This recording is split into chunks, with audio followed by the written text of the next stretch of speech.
learn to improve conversions and generate more leads with the video podcast at marketingoptimization.tv. Hi, and welcome to the Marketing Optimization Podcast with Alex Designs. I'm your host, Alex Harris, and today we're chatting with Adam Hommey. How you doing, Adam? Good to be here, Alex. Thank you so much for inviting me. Awesome. Great to have you. Adam is the founder and creator of Help My Website Sell. We're talking all about increasing your website conversions and simplifying your marketing technology to spend less time editing and maintaining your website to really monetize your business. To get started, Adam, what is your definition of optimization and why is it beneficial? Well, what I'd like to do, Alex, I'd like to take a quick step back and define what a website conversion is. Because believe it or not, I go to a lot of seminars. Sometimes I speak at seminars or I'm at networking events, and I say that I specialize in website conversions. And people say, what's a website conversion? Is that like taking your website and turning it into a WordPress site? Now, that's converting your website into WordPress. But when I talk about the idea of website conversions, we're simply dealing with getting more visitors to your website and your web pages to do what you want them to do, whether it's signing up for your list, buying your products, joining your teleseminar or webinar, subscribing to iTunes for your podcast. There's so many different actions. It can be as simple as where it says click here, you click here. That's a conversion. Because we need to think when we talk about website conversions, not only in terms of the grand conversion, the big enchilada, they buy everything off the shelf, but there are a series of micro conversions that lead up to that. And what I tell people about frequently is what's known as the website conversion conversation, which is that process that I think we've all heard of know, like, and trust. You give your people reasons to get to know you, so they find their reasons to like you, and then make the decision to trust you enough to consider investing in your products and services and, well, giving you money. So let's drill into that a little bit further. So a client comes to you and they say, "Oh, I want to make more money. I want to generate more leads. I want to get more traffic." What process do you kind of take them through? Do you have a framework or strategy? Well, the first thing I'd like to say is every time somebody comes to me and says, I want more traffic to my website, I ask, why do you want more traffic to your website? Traffic is the reason I work out of a home office. It's the last thing I want is traffic. Because when we think of traffic, we think of a bunch of people all trying to go to the same place. They're honking their horns. They're angry. They're frustrated. And they're feeling defeated. What I want are visitors to my web pages, visitors who follow the 3 Ps, as I like to call them. Pre-qualified, meaning you're reaching the right people with the right message for the right reasons.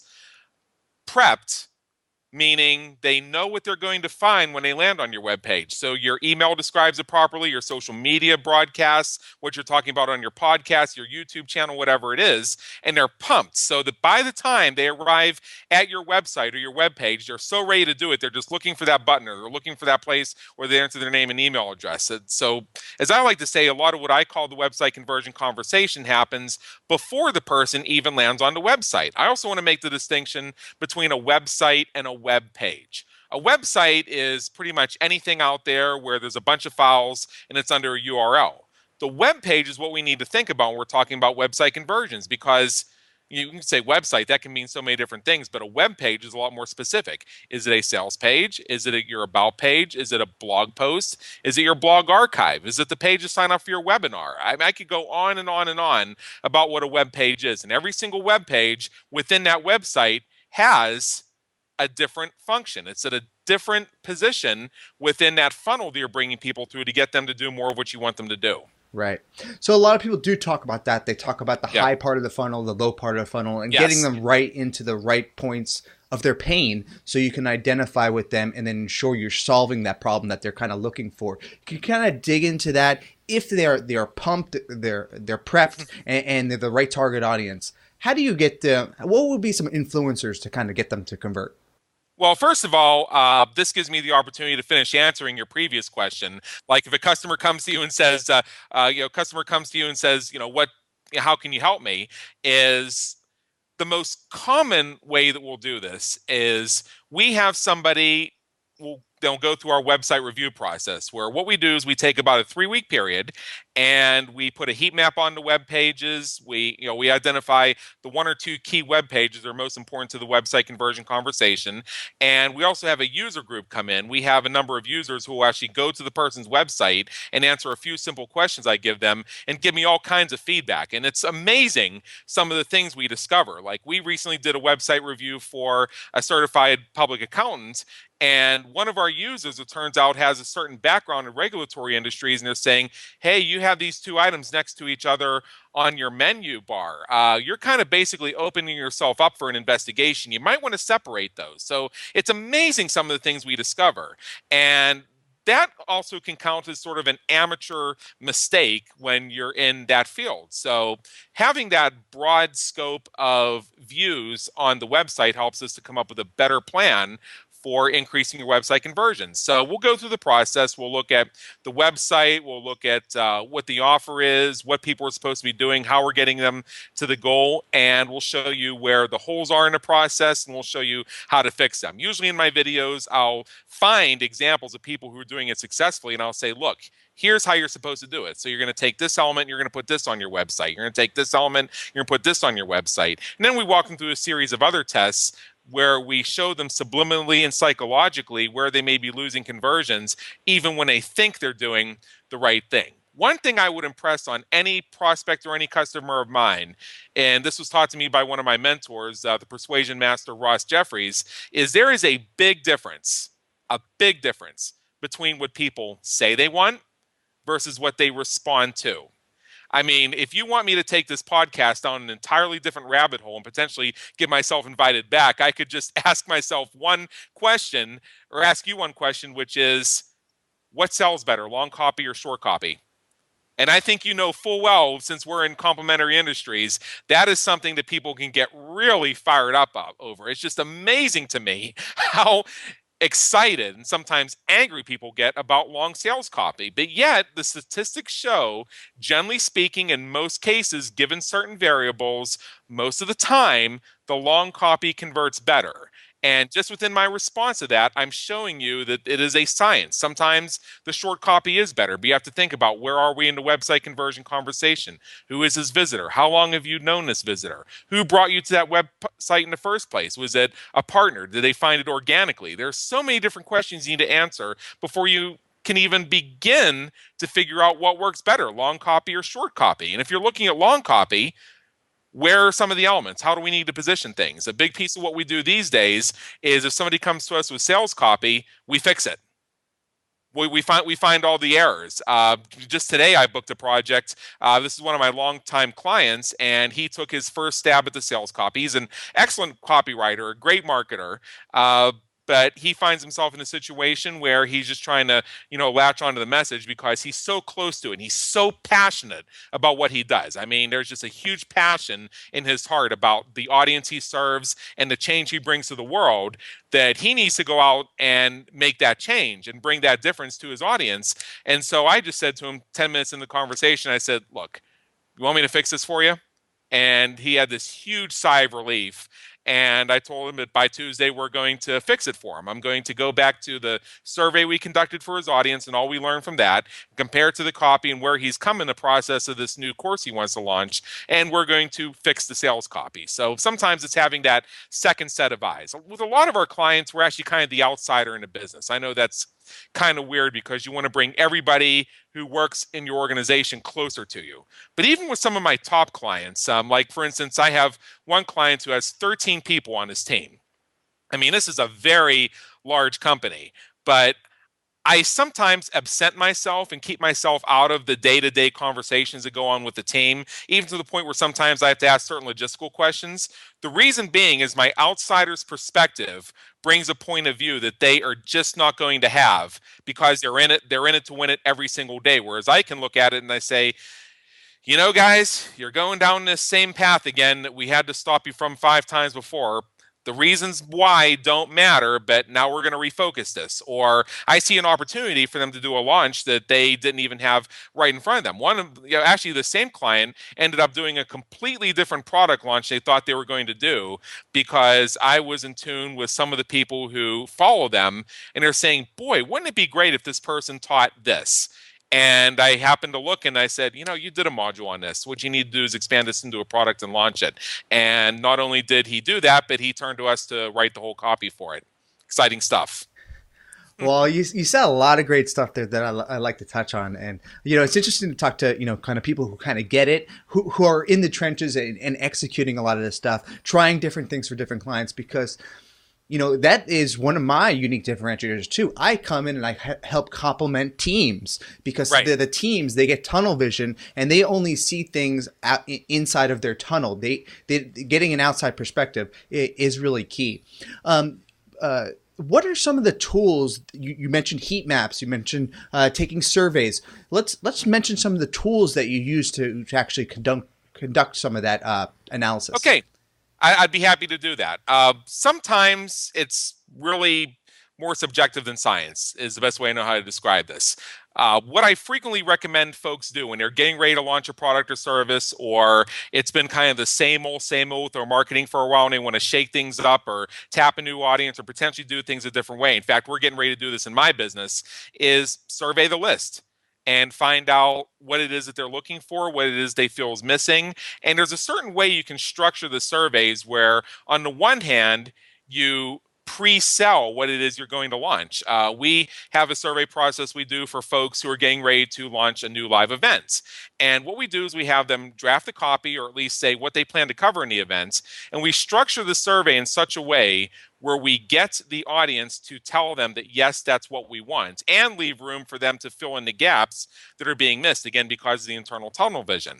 And at the same time, the way we structure it is we sort of pre-seed, meaning P-R-E-S-E-E-D, pre-seed the upcoming marketing, where it lets people see what this is going to be, and it starts to build the excitement for what's going to be launched shortly. We can also do teasers, like, for instance, let's say that they're also thinking, maybe I want to do a group mastermind. We can structure the survey in such a way to sort of put the hint out there that there's a mastermind coming too, and just sort of get people's initial thoughts on that and just sort of tease them with the idea that that's coming. So a survey is more than, was the room sufficiently warm? On a scale of 1 to 10, do you think the speaker was funny? Because I'll tell you the thing is, I used to be in an industry where those surveys were taken very seriously. What was the room like? Was the food good? Did you think the presenter wore a nice tie? The bottom line is, I don't really give a rat's ass if the food was there or not. What I'm more concerned about is that people got value,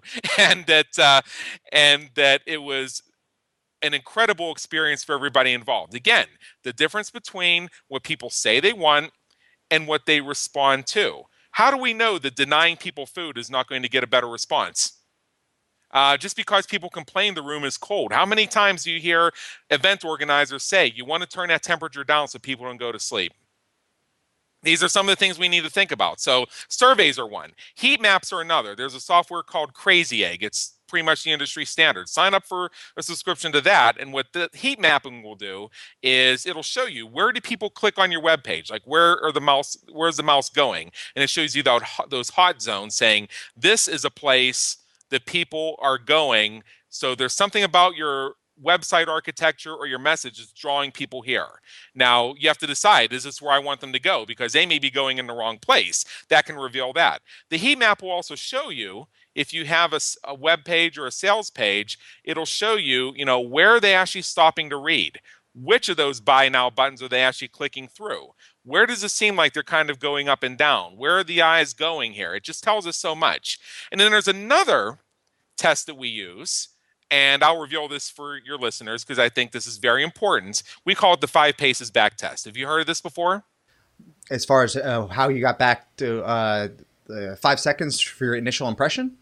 Well, that's actually it's much less than 5 seconds for your initial impression. It's Yeah, more yeah. like a fraction of a second these Right. days, and it has to do with how fast your web page loads. Oh, But okay. the five paces back test is essentially here's what you do: you take the web page or the website you're looking at, and you expand it on the monitor so it's the maximum size of the monitor. It's everything you see here. Then you take 5 paces back, whether that means you stand up and you walk back 5 paces, or you're in your chair and you push it back 5 paces, or you push your desk away 5 paces, whatever it is, just get 5 paces away. And then close your eyes for a few seconds, maybe 10, 15 seconds, and then stop and hold your breath like this. I know that sounds almost like transcendental meditation, whatever. But the reason you're closing your eyes and you're holding your breath is because I don't know if you've ever done this before, Alex, but if you ever close your eyes and hold your breath, the internal chatter in your mind will shut down and you'll see a blank slate appear. And with that blank slate, you're going to be looking at your web page with new eyes. You're going to take you're going to get rid of some of those preconceived notions, some of that talk in your head saying, well, I have an opt-in there, and I really think that people are going to go for the opt-in. Because you don't want that. You don't want anything going on in your mind. You want a blank slate. So you're going to do this for about 15 seconds, and then blink a few times without trying to consciously focus. Just blink. And then let your eyes naturally draw themselves to the first thing that captures them on your web page. That's where your visitors' eyes are going, whether they realize it or not. So you have to decide, is this where I want my visitors to go? If it is, congratulations. If it's not, you got some changes to make. This is something that folks can do at home. You don't need Crazy Egg. You don't need a marketing survey to figure that one out. So I want to give your listeners and viewers today something that they can do right now. In fact, if you're watching this on the replay, you may want to hit pause, do that real quick, and then come back for what else we're going to share with you. I love it, and definitely don't do this while you're driving, though. I have done the close your eyes test, but I haven't stopped breathing. So maybe I'll incorporate that into my my process as well.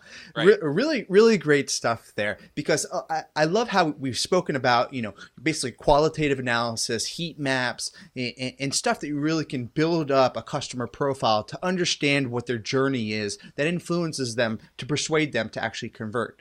So let's talk about some stuff actually on the site. Once you know what they're not clicking on or how far they're scrolling down based on the heat maps, what advice would you give to someone who's maybe a designer or a marketer to help them really maybe generate more leads or maximize their conversions? Okay, the first thing that I'm going to advise you is be crystal clear about what your conversion goal is, and ruthlessly look at your website, look at your web pages and say, how does this serve my conversion goal?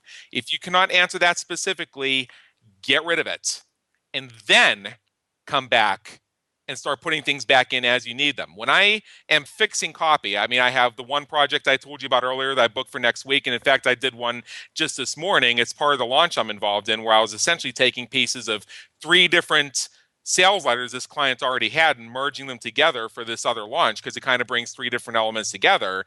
And the original sales letter had all this stuff in it that really wasn't going to be necessary. I'll tell you very briefly what it is. The person, about 3 weeks ago, they held a live event. It was a very successful event, sold every single seat. It was huge. It was an enormous, powerful event that teaches so much.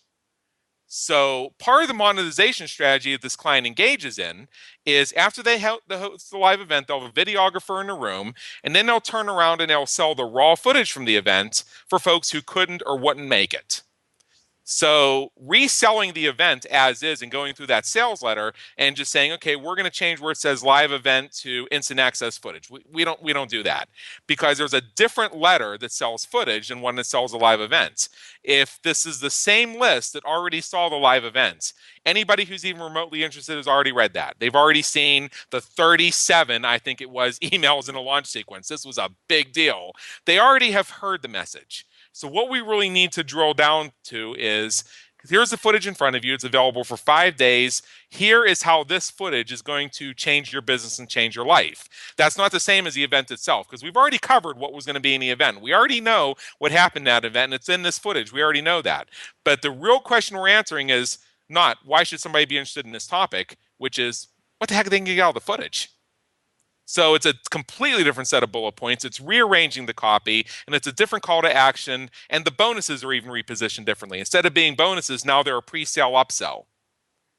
So these are some of the considerations you have to look at when it comes to fine-tuning your conversion message. I know I'm teaching a lot through anecdotes and examples. That's just how I do it, because I think we do our best work as coaches, as consultants, as mentors for our audience when we are actually responding to specific questions, specific issues, specific problems, and solving them. It's where I do my best work. I don't know about you.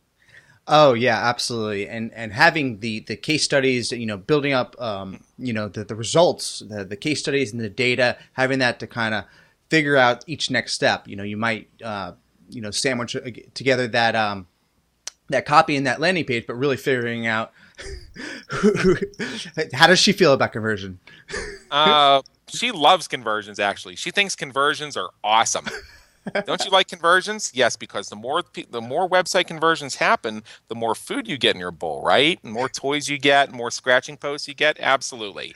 There you go. Go back on your scratching post. Go back to sleep. There you go. If you're listening to this on audio, he just showed us his cat, and it's a nice looking black cat, which is essentially your magic conversion tool. Mm-hmm. Yep. Yep. If she looks at the screen and she hisses, we know there's a major problem. If she looks at the screen and sort of nudges against it like she's claiming it as her territory, we know we got a gem. Nice. You briefly mentioned some of the things related to persuasion and copywriting. A lot of my audience may not know some of the basics of how you kind of persuade people in the right ways through those copy messages. Is there a process that you go through to kind of figure out the right messaging for the right person? You spoke about someone who's coming back to watch those videos online. How would you determine that person versus the person who is arriving at the seminar? Okay, that's a very good question. I think when we talk about persuasion, and I know the answer I'm about to give you may feel somewhat vague, and that's actually part of the point. A big piece of being effectively persuasive, and I give credit to my persuasion mentor, Ross Jeffries, is being artfully vague.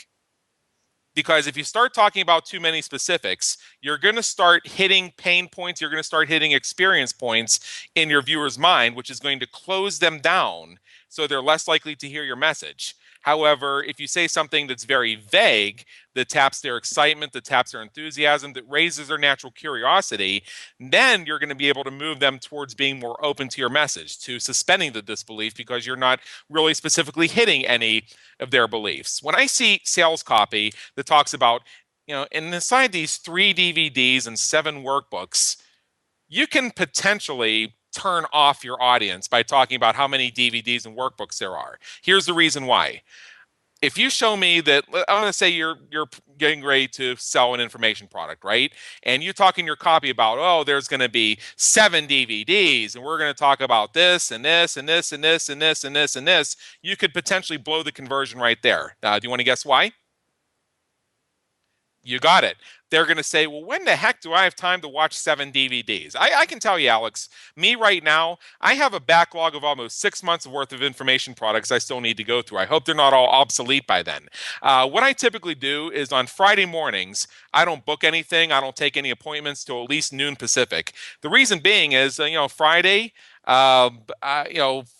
Friday, I may be out of town because I may be heading towards a speaking engagement, and those tend to happen on weekends. So I want to keep that kind of clear anyway. But for the majority of Fridays when I'm home, what I really want to do is I want to pour myself a nice protein shake and hang out with Batman, my cat, here for a little bit. And then I want to sit down here on my comfortable couch, turn on my laptop, and I want to start immersing myself in some of these trainings, maybe reviewing some previous trainings. And since I have that huge backlog, if you try and tell me I'm going to have to watch 7 more DVDs, I'm going to say, crap.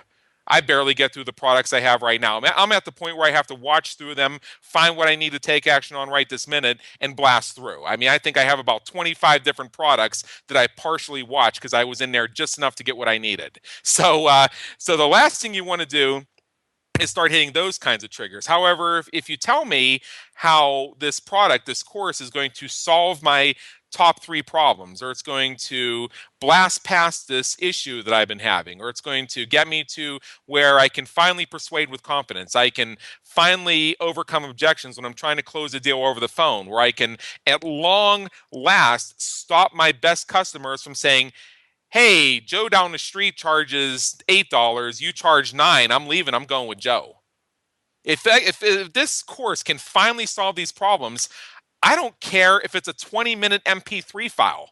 If the answer is in there, that's worth $500 to me. That's worth $1,000 to me. So I had a coaching client once who was advised by one of her other coaches that the way to price information products is to say, well, it's got 5 DVDs and 3 CDs and 2 workbooks, so therefore it's $397. And I said, this is very nice. I wouldn't give her or you a dime for it, because you have not even begun to tell me why I should spend time on this. What you need to do is you need to find my reasons and latch to my reasons why this is important to me. Show me how it's going to change my life. And then again, I don't care if it's 20 DVDs. If it's that important to me, I'll send my girlfriend on vacation and I'll watch those 20. Honey, if you're watching this, I don't really mean that. She would love the vacation. Yeah, I do, but that's a different story. But I'm saying I'm going to send you and the kids away on vacation for a few days, and I'm going to watch every minute of these 20 DVDs 3 times, because that is going to solve this issue so that we can retire 10 years sooner, because I'm going to make a lot more money for us. And then she'll say, okay, I want to be away from you anyway. But on the other hand, if you've that effectively latched onto me, what you're going to hand me is a 30-minute MP3 audio file with a 4-page transcript that wasn't even edited. If the answer to my $1,000 problem is within that, that is worth $1,000 to me. Yeah, it's going to make your life easier. Yeah, so that's just a drawn out example of how people focus on the wrong things and are trying to create value for their products and services. Like if it's a coaching program and they say, we are going to meet 3 times a week, I might say, I don't have 3 times a week, so I can't do this, sorry. But if they say, we're going to go through a process, we're going to identify the biggest mental blocks, we're going to blast through those, and we're going to put you on a new highway to success, then I'm saying, cool, where do I sign up? And then you can tell me about these sessions, whatever. I'll just move things around. I'll book them in. Yep. You made some really great points there, because people do either go towards pain or pleasure. Mm-hmm. So really figuring out how you fit into their lives to make their lives easier. That's a really great point. Let's learn more about helpmywebsitesell.com. What do you guys do there and offer?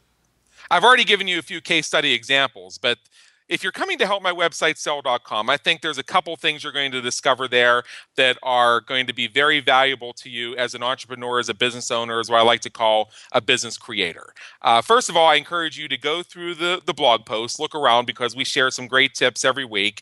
And half of those blog posts are what we like to call the Tuesday technology tips, where if you're having and a lot of times it's based on things that come up in my business or my client's business, or it's a frequently asked question, like, for instance, how do I add things to my blog posts so that when people comment on them, they get notified when a follow-up comment is added so I can have a real conversation? Well, I have a video on that. Or what happens if I accidentally write a WordPress post, but I do it as a page? Do I have to do this over again? Nope, there's a plugin for that.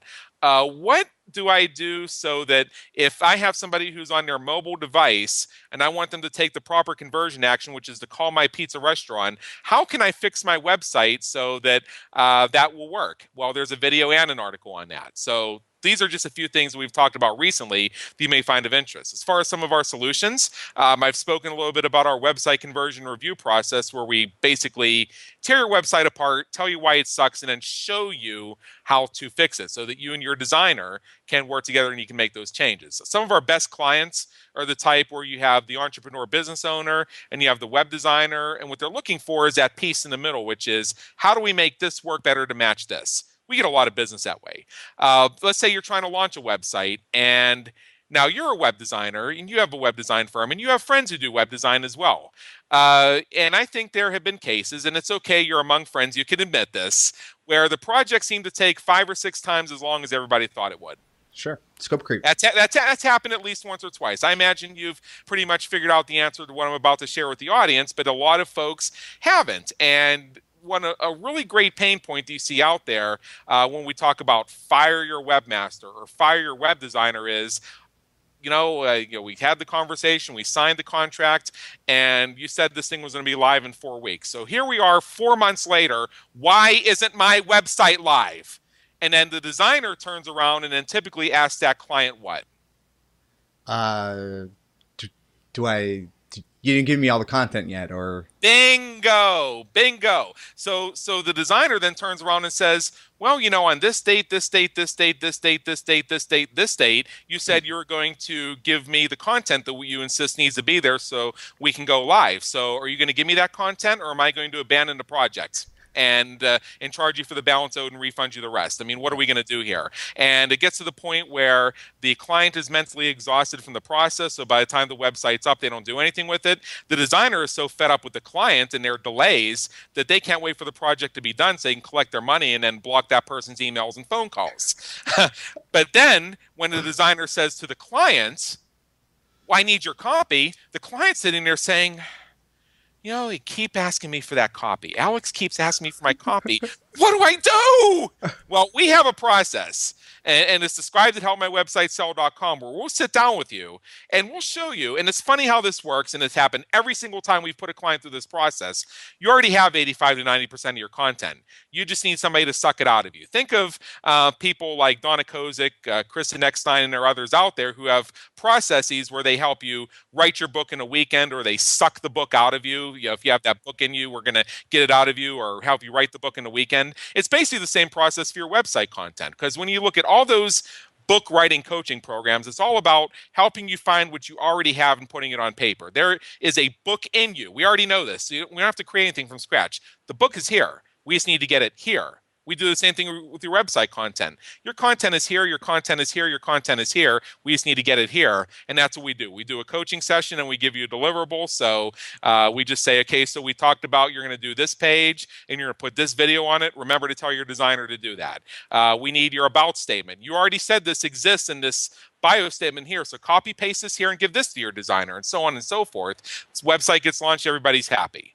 And another thing we do, and you can get a taste of this through our Tuesday technology tips, is we work with small businesses and especially local businesses who do a lot of marketing functions in-house. And we create trainings for them on, how to manage the WordPress website, how to effectively structure a blog post, the 5 things you need to have when you do this process, the 5 things you have to remember to say, basically any type of training they need. And we do it on Camtasia video. The reason why we do this is because it creates institutional legacy, so people know how to do it.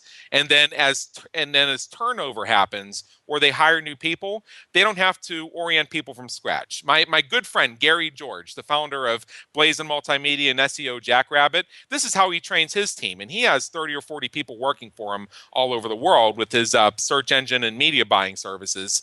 Search engine, I think is what I said. And what he does is he has the videos filmed for how they're to do a process. So let's say he wants to hire 3 new people. And I'm paraphrasing this. So Gary, if you're watching, I'm stating this slightly incorrectly. Just understand that my way would work too. So what he'll do is, like, let's say he wants to hire 3 people. He has, I think, the best interview process of all. He essentially hires them for 2 days, or he buys 2 days of their billable time.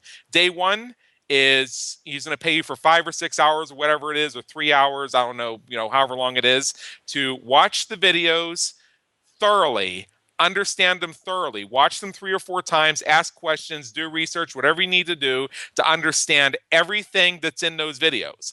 Day 2 is he gives everybody the same project and they work independently. Who does it fastest, who does it best is who gets hired.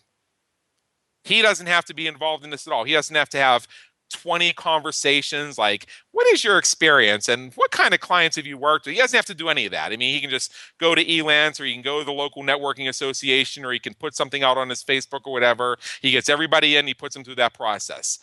He's spending a little bit of money to do that process, but think about how much money he would lose if he had to have 20 different conversations because he put something out on Elance and 14 people rose their hand and said, yes, we are a web design firm that specializes in search engine optimization, retargeting campaigns, multimedia, Facebook, Twitter, LinkedIn integration, Google Plus, splash pages, landing pages, sandwich pages, and everything else.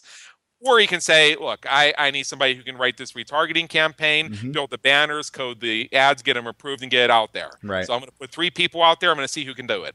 I love it. That's a He's great spending way. money. He's Yeah. spending money, but he's saving money. Yeah. So that is just a microcosm of how our video trainings can help organizations. I mean, as far as how to do WordPress, yeah, there's a ton of free training out there, and there's a ton of videos out there. I know this. That's not the value proposition. The value proposition is it's your website, your process, your business, your system, your way you want your people to do things. Awesome. You ain't going to find that through a Google search. No, that The example I give you is Matt Lesko, the gentleman who you see him on the infomercials. He's got that really loud jacket. It's got the dollar signs on it about how to get free money from the government. Oh yeah. If you buy his book, you know what you're going to get? You're going to get a bunch of forms he downloaded off websites or copied out of manuals. The value is not what's in the book. The value is what the book does for you. Right. This is thousands of hours of research you don't have to do now. Right. That's the value. Right. It's not the forms themselves, it's what they do for you. Yeah. Wow, you guys, it seems like you guys provide a ton of value. That's I'm definitely going to follow along with the blog as well. Last question. What is one thing optimizers can do to take their business or their website to the next level? Fire their web. No, I'm just kidding. Absolutely not. You are a web designer I respect, and there are others as well. There are a few select firms I have relationships with where if somebody wants to do the fully customized dream website or what have you, my philosophy is always, if you're starting a new business, you're starting a new line of business, or you need to get things going, you find the simplest, what James Malinchak would call the fastest path to the cash.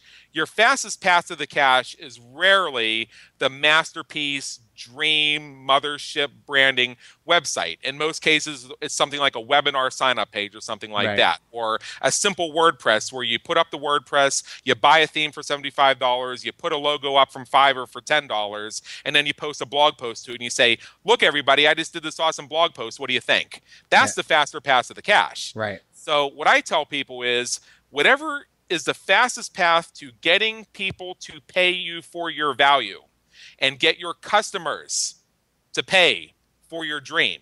Not only is this going to get you a better website actually faster, and it's going to make your business profitable a lot faster, but what it's also going to do is it's going to help you in terms of your website copy, because now you know the questions that people are asking. You also know the questions that people should be asking but aren't. So now your website copy is going to start to form itself. You get the chance to practice your message and see what works because you're actually out there having website conversion conversations with actual prospects who want to give you money. This is something that gets missed so much when we try and build the mansion before we open the door. Right. So I would say if there's anything that people can do to increase your optimizations right now is find whatever you're doing and find a way to simplify it and ruthlessly ask that question about every website, every web page, every piece of your message, everything you're doing. How is this bringing me closer to my next customer? How is this helping my existing customer understand the value of staying right here instead of going to Joe down the street who charges $1 less? That, I mean, again, this is one of those things where it's artfully vague and it may not be the specific magic bullet, but I'm telling you it is the magic bullet because what you need to do is you need to load it in your own gun and you need to calibrate it and figure out how you're going to use that to hit your target. I love your it. target is different from my target. It's different. I mean, my target is one thing, your target is something else, and any of our listeners and viewers, they're going to have a different target, and they're going to have a different preferred device, whether it's a gun or a bow and arrow or one of those wiffle ball things like Nerf. my girlfriend's son likes to use, a Nerf ball, or it could be a dartboard where you're throwing darts. It could be, hey, kitty, look. There's a mean dog, and there's a foul catnip over there. Just whatever it is, whatever it is. Find a way to simplify and find a way to focus on whatever your message is, whoever your prospect is, and how to get there faster, and you will experience increased website conversion. Sometimes it's the smallest changes that make the biggest difference. I love it. The smallest changes make the big difference. I know that for sure. And what you assume is going to work may not actually work. That's the thing too. I did a consult with somebody, a good friend of mine, somebody I highly respect, somebody who's very well known in the industry. He's one of those folks who's been so successful with online marketing, he doesn't have to brag about his mansion because he actually lives in one. And I did a consult with him, and the question he kept asking was, what is the one thing that I absolutely need to do that will just totally solve my conversion problem once and for all? I've spoken with 5 guys like you, and nobody can just give me that one answer. And it's just because, and I said to him, I'm gonna call him Fred, even though that's not even close to being his name. And I said, Fred, the answer is you have to pick something you believe will work and test it against something else you believe will work. I can't tell you because I'm not serving your audience. I don't have your personality and your style. What works for this other client of mine who's your best friend may not work for you. In fact, it probably won't work for you exactly the way they do it because you're different. Yep. You just need to find, first of all, what is most comfortable for you, because there's 20 different ways you can go about this. You have to find what makes the most sense for you in terms of energy, enthusiasm, and your own sense of morality. Yep. And then you need to go out there and try it and see what works. And a lot of times, the first 3 things that you were assured by that guru with their 24 hours left email was going to be the magic bullet, it turns out you're going to hear crickets when you try that. So then you have to try something else. Or then you discover, hey, somebody gave me this recipe, but if I just add more garlic, people will buy this like crazy. Yeah. Sometimes it's that 20th ingredient that you have to add.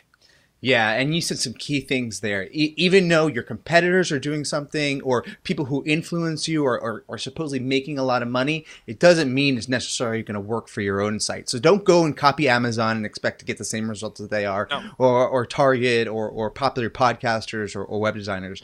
You really need to figure out how you differentiate in the market in general. Let me give you a little something, and maybe you can interpret this and make it a positive for your business, Alex. Love it. I have had clients who have come to me and they're working with a business coach, or they're working with so-and-so who teaches them how to do such and such. And this person has said to their coaching and mastermind members, I give you full permission to copy what I'm doing, my website, my e-zine, my social media, and just copy it and put your name on it. And it's okay. You can rip me off as much as you want because look at me, I'm successful with it. Yep. And people will come to me and they say, well, I don't really need you to think about this. I just need you to do it the way they do it. And I say, okay, sounds good. So this person probably has a designer. They probably have a social media strategist. Why don't you just use their people, because they already have the templates and can put your name on it? Because that's about as much success as I can guarantee you, because in this whole conversation, you've not spoken to me word one about your market, your personality, your brand, and what you believe the world should be. Absolutely. Yeah. So you can take that and you can make that a positive for your own business, and you have clients who have the proven formula, and you can take a little bit of the Alex brilliance in it and customize it for each client. You can very easily be the positive recipient of what was originally a very negative message. So when this mastermind person is out there saying, just copy me, well, you have the blueprint, you have the templates. Yeah, you can create for yourself 11 additional success stories based on one body of work. Yeah. With the understanding that you and I have, you can't just copy paste. You have to look at what that client is doing. Yep. Yeah. It's really great points right there. Well, let's close by telling people how they can find out more about you. Maybe share your Twitter as well. Okay, well, the easiest way to find me is to Google me. There's only one person in the entire world who has my name, so I'm going to be pretty easy to find. You can visit my website. Helpmywebsitesell.com is our consulting website. And I would also encourage you to take a look at businesscreatorsinstitute.com. And I'll allow you to check it out in your own time, but that's a free membership site where you can just go and create a username and password for the basic level, and you're going to see some of the best of our training, some of the best of our education, and it's also the only place where you find the sorted library, S-O-R-T-E-D, sorted, not sorted like nasty, but sorted library of our Tuesday technology tips. You can get some of the help that you need right now. I offer that to everybody as the first step. So we're talking about getting to know, like, and trust each other. Please give me the opportunity to show you a little bit about what we do and our philosophy and our style, and make the decision for yourself that this is something that will help your own business. Awesome. I love it. Thanks a lot for your time, Adam. Thank you very much, Alex, for having me.